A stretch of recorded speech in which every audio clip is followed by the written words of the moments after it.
Hey folks, welcome. Here we discuss real stories by real people. Today we have the story of a man who finds out his wife has been cheating on him to get her sexual needs satisfied. Let's see how it goes. Story 1. My wife, 29, and I, 35, have been together for 7 years and married for almost 4. We've had a very happy, healthy, and loving relationship for the past 7 years, with very few major arguments. That is, until very recently. A bit of backstory if needed. I was diagnosed with a thankfully curable disease last fall. This disease requires multiple rounds of treatment, which I've been going to weekly for the past few months. Treatments are going well. I'm starting to feel like my old self again, but I just don't have the energy I used to. And this has impacted my sex life with my wife very negatively. We really haven't had much physical intimacy lately, and I understand my wife has needs. But I didn't think she would go to someone else to satisfy those needs. My wife works as a part-time bartender, and I decided to visit her at work, as I was having a pretty good day physically. I've visited her at work in the past, so I didn't think she would be bothered by it. Boy, was I wrong. When she finally noticed me sitting at the bar, her demeanor completely changed, and she didn't look the slightest bit happy to see me. When she approached me, I smiled and asked how her day was going and put some food in. She was rather short with her answer, but she was at work, so I wasn't exactly expecting much. But I noticed her focusing on one guy in particular, the one who she was speaking to when I first walked in the bar. She was focusing on him in a way that was almost sneaky, like I shouldn't be seeing her talking this guy up. Eventually, my food was ready, and when she brought it over, I noticed she was not wearing her wedding ring. She must have noticed that I noticed because she quickly covered her hand and walked away as if she were in a rush. Next thing I know, she's handing the guy she was chatting up his check and trying to cash him out quickly. I knew something was off. As this guy's walking towards the door, I noticed my wife slip her wedding ring back on, making sure he didn't see. I don't know what came over me, but I got up and headed towards the door to confront this guy. I tried to be as calm as possible, but it was difficult, I must admit. I asked him if he knew the bartender personally, and he said yes. I asked how, and he said that they had met here and hit it off and decided to grab coffee. This was a few weeks ago, I guess. As he's telling me this, I'm growing angrier and angrier. He kind of chuckled and said, "If you wanted to talk her up, I think you missed your chance." This is where I lost it.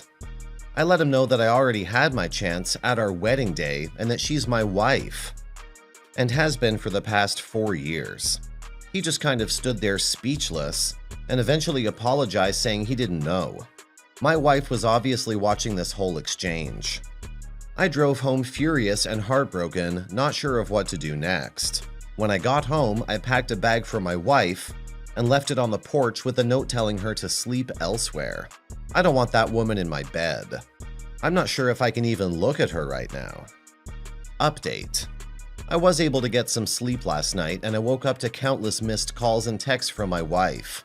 Some apologetic, some angry. Her last text said something along the lines of, "I can't believe you'd throw me out like that, and we needed to talk." I replied that I can't believe she'd cheat, yet here we are. But I did agree we should talk. We met up a few hours later at a coffee shop to hash things out. My first question was why? Her immediate response floored me. "I didn't expect you to find out." We really didn't have a whole lot to discuss after that. She didn't seem sorry at all. We did end up talking for about 30 minutes, and I expressed how hurt I am, that I do love her, but I cannot forgive this. She seemed to understand, but she also didn't seem to care. She just said that it was a dick move to cause a scene at the bar and embarrassing her in front of the other guy. I'll be contacting a divorce lawyer first thing tomorrow, and she'll be staying with a friend while we separate our assets. I'm sorry your marriage ended this way, OP. You did the right thing divorcing your wife. I don't think she loves you anymore, and the fact that she showed no remorse, admitted that she cheated because she didn't think you would catch her, and offered you no apology proves that. We all have needs, but that doesn't excuse any of her actions. She should be with you in sickness and in health. Your vows say so, but instead, she goes behind your back to satisfy her needs. I hope you'll be able to put her in the past and cut her out of your life. Take care, OP. Story 2. My girlfriend 24 and I 27 have been together for 3 months. We've been exclusive since the very beginning. I basically need advice on how to express my concerns. Girlfriend goes to the same bar with her single friend 24 female once or twice a week. The first time they brought back 2 strangers at her apartment so they could keep drinking after the bar closed. Her friend ended up in bed with one of them while the other made a move on GF, which she rejected. The second time, they went and talked to a few strangers as well as spent hours talking with the barmen, 20s males. One of them hooked up with a single friend and GF added him on FB. The third time, they went to the same bar to go meet their friends. The barman invited both of them to go somewhere else to meet his friends, and they spent the rest of the night with them. The fourth time, they talked some more to the barman, but as soon as I came to join GF and her friend, they stopped having conversations. They barely even spoke afterward. Now, the fifth time around, GF and friend went and spoke to another one of their barman friends. They made plans to meet some other times, and GF added him too on FB. I tried to explain a few times how this made me uncomfortable, both girls hanging out every week with the same guys, making plans with them, bringing guys home, etc. And every time she drops the same argument, "You don't trust me." In my opinion, I feel like it's legitimate to have issues with this. I wouldn't go to the bar with my single friend, spend hours every week talking to waitresses, adding them on Facebook and making plans. I don't think it's a lack of trust, for I believe she wouldn't do something terrible with any of them. But I also know that she emotionally cheated on an ex in the past. She admits that she likes having the attention of other men, and she tends to be highly influenced by other people's opinions. Plus, if it's a man. What do you think of this? Can I counter the "you don't trust me" argument and make her understand my point of view? Edit. I decided to talk about what compromise she would be willing to make. We decided that, obviously, speaking to strangers in a bar is okay. As I told her, she's gorgeous, and of course dudes will try their best to talk to her. But she agreed that if she thinks the guys have something else in their mind, then she should shut them down. No bringing guys home. Making a friend is okay, but she should be completely transparent about the whole thing. This is where it's going to be hard, for she's the least open person that I've ever dated. I must admit that the sample size is quite small though. Basically, I told her that I have and probably always will have insecurities regarding her extra openness, but that I can deal with it if she opens up more about this. If she makes friends with someone but then she realizes that someone wants her booty, not her friendship, she has to cut him or her off completely.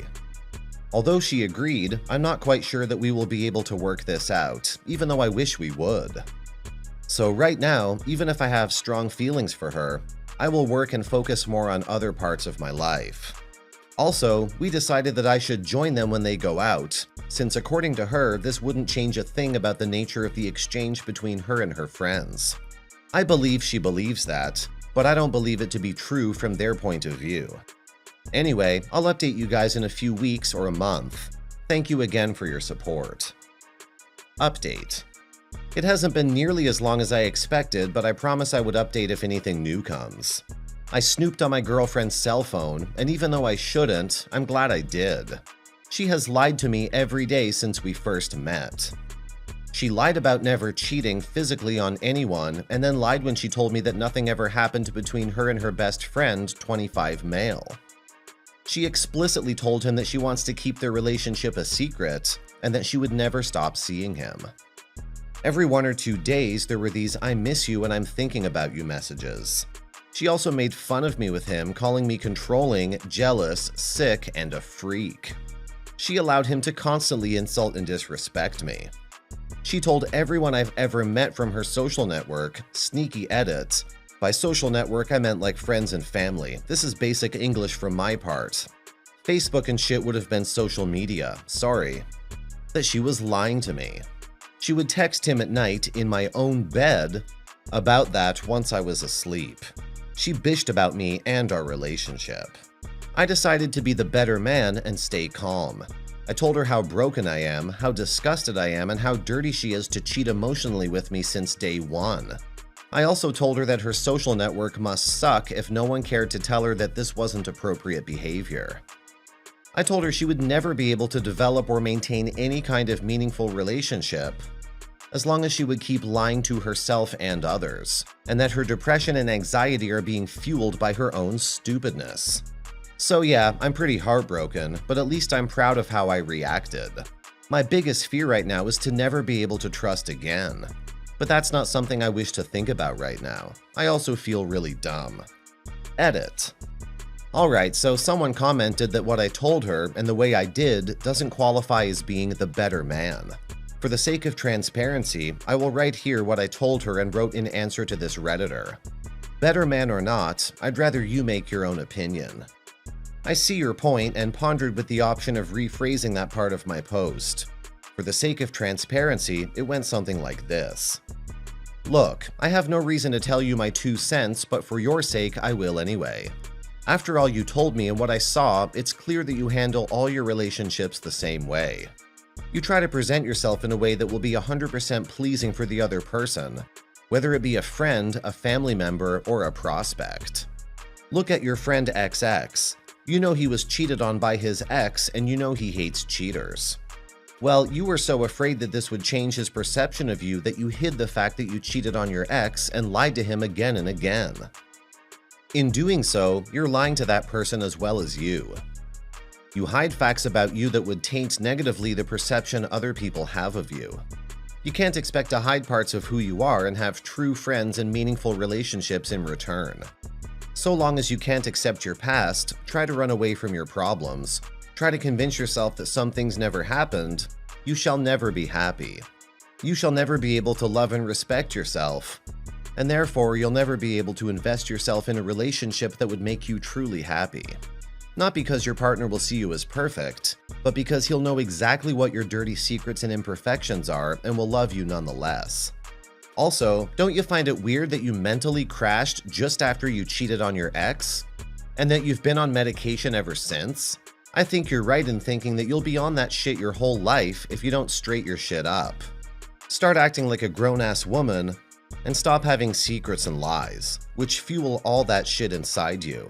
I'm gonna go ahead and bet that as long as you don't come clean with yourself and the people you feel are important in your life, you'll be filled with remorse, doubt, and guilt. And the way I see it, your anxiety will feed out all of those feelings and will keep growing like cancer. So for your sake, for the sake of the people in your life, I suggest you do a really effing big cleanup in your life. This'll be my last update. I can't thank you all enough for all the strength you've given me, all the thinking you steered inside, as well as all the good laughs I had from your posts. I guess the biggest life lesson you should get from that is that you are the only person that can decide what you are willing to accept in a relationship. And you should not forget yourself in whatever the relationship you wish to pursue. I love you, Reddit, I really do, and I wish you all the best of luck in whatever it is coming your way. You handled the situation nicely, OP, even though it was a tough situation. In your first post, I was willing to believe that maybe, just maybe, she wasn't cheating on you, and you two could work things out. But then again, it didn't surprise me to know that she was indeed cheating on you. Your speech to her was exactly what she needed to hear. She has to get her life in order before she ruins it. As for you, don't be ashamed. Take the experience as a lesson learned. The pain will pass, and soon enough you won't feel any hurt when you think back to her. Now for some comments. Amazing response on your part. Make sure you stay NC so that your speech can linger in her mind forever. Drink plenty of water, OP, and have a really good life moving forward. Also, don't feel shitty about being single. Being single isn't a bad thing. It just means you haven't met the right person yet. And ending your relationship as the better person? You did perfectly. Good karma will come your way eventually. You know, it's totally normal to be ashamed of being played for a fool. Everybody who has been there totally gets it. I sure do. Commit to making something positive out of this experience. You did pay your costly tuition, so make sure that the lesson you received helps you avoid similar experiences in the future. It's like sailing a ship. Once you know what the red flag looks like, you learn not to navigate right into the storm. That way, you can avoid being down on yourself. And remember that the experiences you have can help forge the character of the man you want to become. Hey man, no reason to be ashamed. Sometimes it's tough to see someone as a truly awful human being, especially when there are feelings involved. Sometimes good people have trouble spotting the bad ones. Hold your head up and be happy that you found out about her now, rather than in 6 months or a year. Nothing that happened in your relationship was a reflection on you. You just got mixed up with someone who wasn't worth your time. Don't let it twist you and make you bitter or untrusting. You're a better man than that.